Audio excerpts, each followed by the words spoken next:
দোকানে চা খেতে গেলে বয়ামে রাখা এই ফ্রুট কেকগুলো আমাদেরকে কিন্তু ভীষণ টানে, চায়ের সাথে ভীষণ ভালো লাগে খেতে। কিন্তু বাড়িতে বানাতে গেলে কিছুতেই দোকানের মতো ফ্লেভারটা আসতে চায় না। আজ তাই আমি তোমাদের সাথে একদম কেনা ফ্রুট কেকের রেসিপিটাই শেয়ার করছি। ফ্লেভারটাও কিন্তু একদমই দোকানের মতো হবে। চলো তাহলে রেসিপিটা শুরু করে ফেলি। প্রথমে নিয়েছি টুটি ফ্রুটি, তার মধ্যে কাজু আর কিশমিশ দিয়ে একটু অরেঞ্জ জুসের মধ্যে 3 থেকে 4 ঘন্টা ভিজিয়ে রেখে দিচ্ছি। আর একদিকে আমি 1 কাপ চিনিকে মিক্সিতে ভালো মতো গুঁড়ো করে নেব। ওই গুঁড়ো করা চিনিটাই একটা বড় বাটির মধ্যে ঢেলে নিচ্ছি, তাহলে আমাদের কিন্তু ফাটাতে ভীষণই সুবিধা হবে। এই গুঁড়ো চিনির মধ্যে দিয়ে দিচ্ছি 1/3 পরিমাণ বাটার আর 1/3 পরিমাণ সাদা তেল। সাদা তেল, বাটার আর চিনিকে খুব ভালো মতো ফেটে নেওয়ার পরে এর মধ্যে দিয়ে দিচ্ছি একটা ডিম। তোমরা চাইলে ডিমের বদলে 1/3 কাপ টক দই ইউজ করতে পারো, কিন্তু অবশ্যই টক দইটা যেন রুম টেম্পারেচারের হয়। সব কিছুকে আবারও ভালো মতো ফেটে নিয়েছি। একদম ফোমি ভাব যখন চলে আসবে ডিমের মধ্যে, তারপরে এখানে অ্যাড করে দেবো আমি 1 কাপ মতো ময়দা দিয়েও খুব ভালো মতো মিক্স করে নিয়েছি। দেখো ঠিক এরকম একটা কনসিস্টেন্সি চলে এসেছে। এরপরে একটা ছাঁকনির মধ্যে ওই যে সোক করে রেখেছিলাম কাজু বাদাম আর কিশমিশ ড্রাই ফ্রুটসগুলো, সেগুলোকে ছেঁকে নিয়ে রসটা শুধু দিয়ে দিলাম। অর্থাৎ আমি যে অরেঞ্জ জুসের মধ্যে সোক করেছিলাম সেই অরেঞ্জ জুসটাকে এই কেকের ব্যাটারের মধ্যে অ্যাড করে দিয়ে খুব ভালো মতো মিশিয়ে দিচ্ছি। আর দেখবে দোকানের ফ্রুট কেকগুলো একটু ইয়েলোইশ কালারের হয়ে থাকে, তার জন্য আমি এখানে একটু ইয়েলো ফুড কালার ইউজ করলাম। তোমরা চাইলে এটাকে স্কিপও করতে পারো।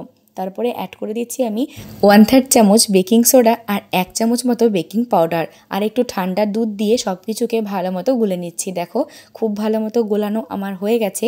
এরপরে আমি যে ড্রাই ফ্রুটগুলো রেখেছিলাম তার মধ্যে খুব ভালো মতো ময়দার কোট করে নিচ্ছি, তাহলে কিন্তু ড্রাই ফ্রুটগুলো নিচের দিকে বসে যাবে না, কেকের সম্পূর্ণটার মধ্যেই থেকে যাবে।